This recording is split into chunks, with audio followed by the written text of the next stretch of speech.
And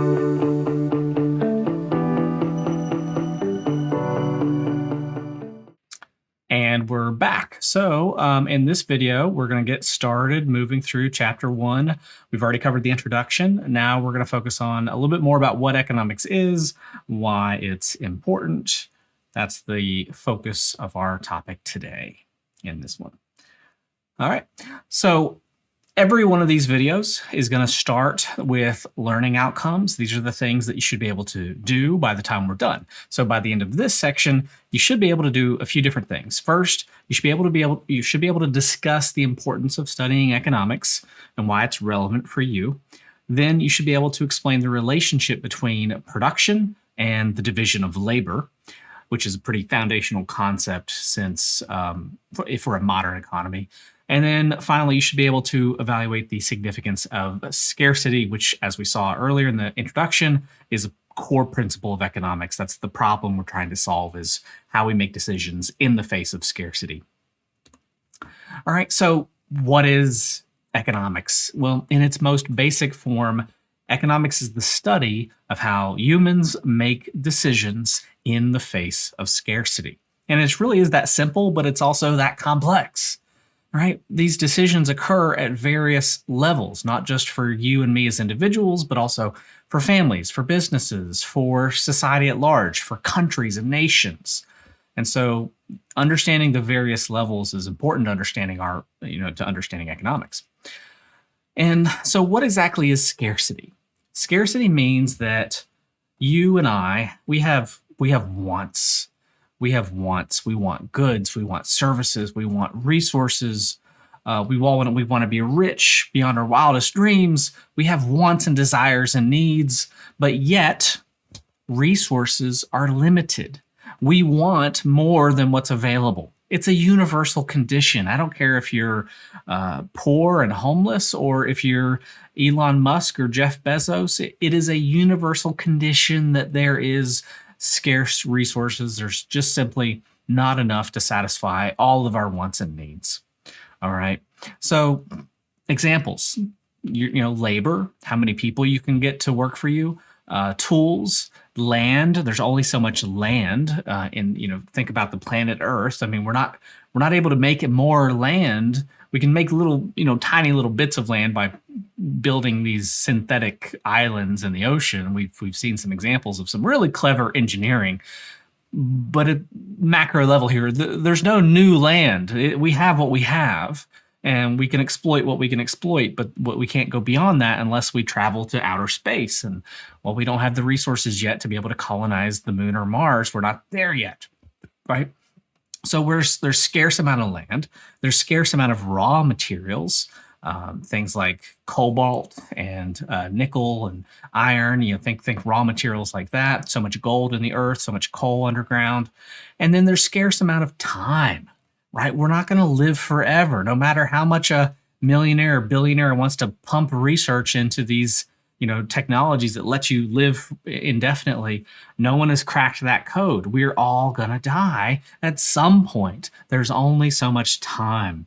And so we have scarcity in lots of different ways. And because these resources are limited, it means that the production of goods and services is limited too. Scarcity is a problem that affects all societies, rich or poor.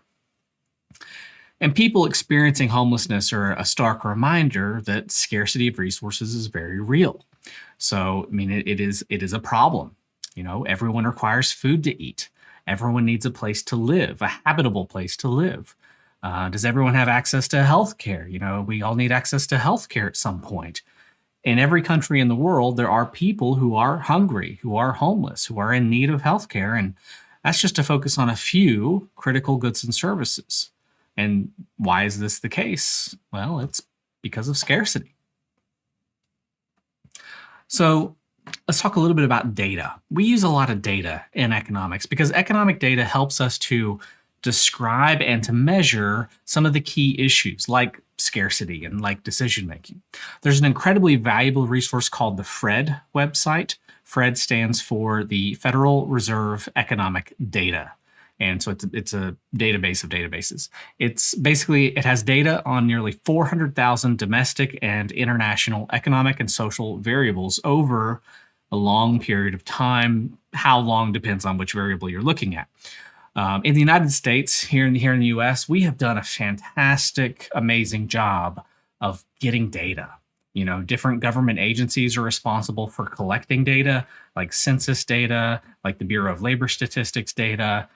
We are a data powerhouse when it comes to this kind of stuff. And the FRED is really like the epitome of that, because it synthesizes so many different sources of data that are useful for our economy. Other countries, they do things similar, but the United States is really the gold standard when it comes to having a massive amount of data at our fingertips to make the best decisions. Some countries, some third world countries, their governments are not that established. They don't have all these data gathering agencies. They can't afford them. Here in the United States, we're lucky, and so the FRED is a really useful tool, and we're going to actually use it a lot. So you're going to become pretty familiar with FRED, at least visually. When I can, I'll go in and actually show you the website as well. But we're going to use it quite a bit. Now, the data is categorized into different areas. So data that covers things like money and banking industries, employment data and labor markets, as well as prices, inflation, like the consumer price index, how it changes over time, production numbers, international data is in there. There's tons of it. And so that's all going to help us explain trends, to help analyze trends and to make informed decisions. The more data we have, the less imperfect data that we have, the more perfect data they have, more information about a decision, the better that decision is going to be. So it's really important to understand what's out there. Now, modern economics really began when we embraced this idea of the division and specialization of labor.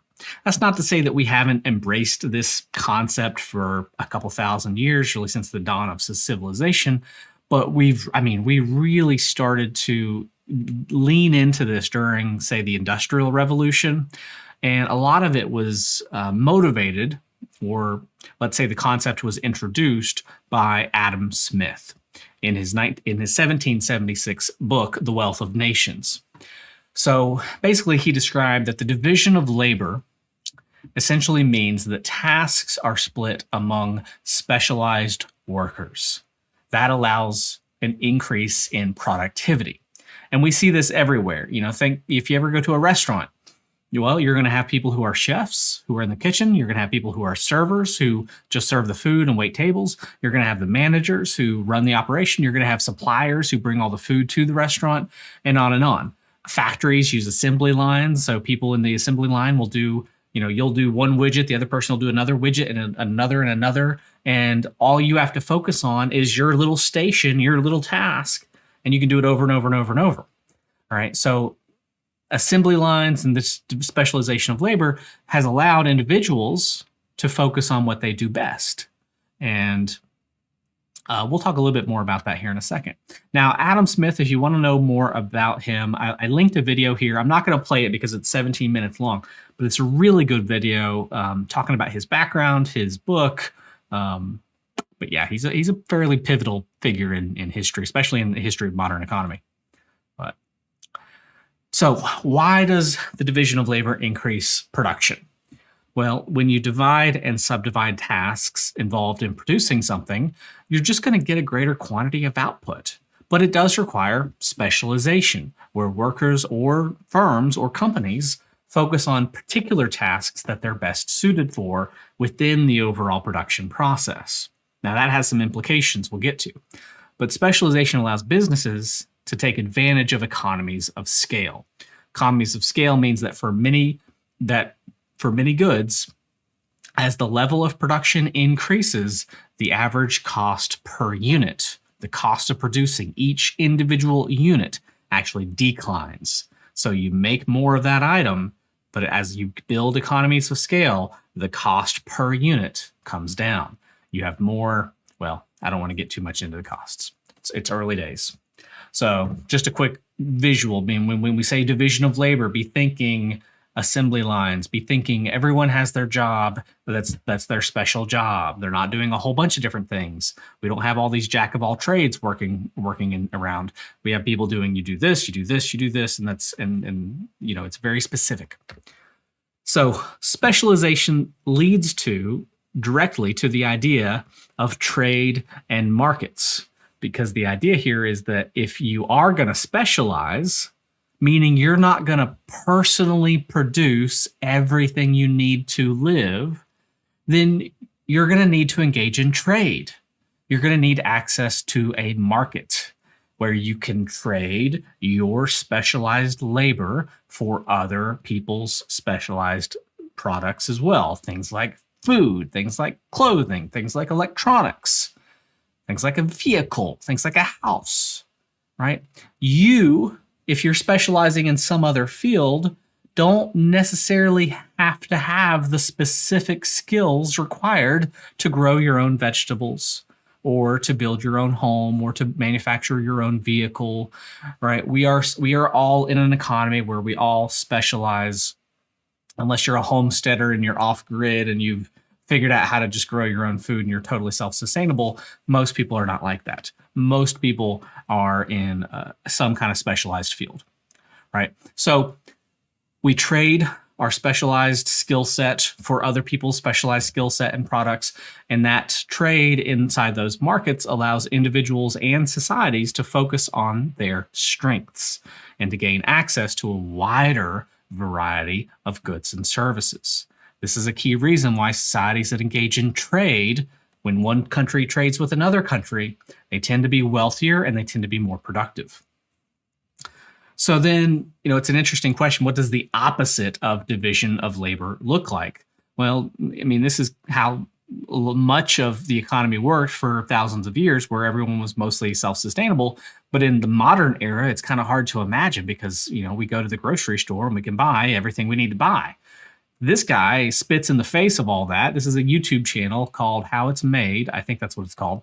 And this is a really interesting video. I will let you watch it on your own time if you're interested. But basically, he makes a sandwich and he takes us through the entire process of the complex supply chain that would be involved in making a sandwich. And instead of outsourcing all of that and just purchasing everything he needs from the grocery store, he decides he's going to go out and milk the cow and harvest the grain and do it all himself.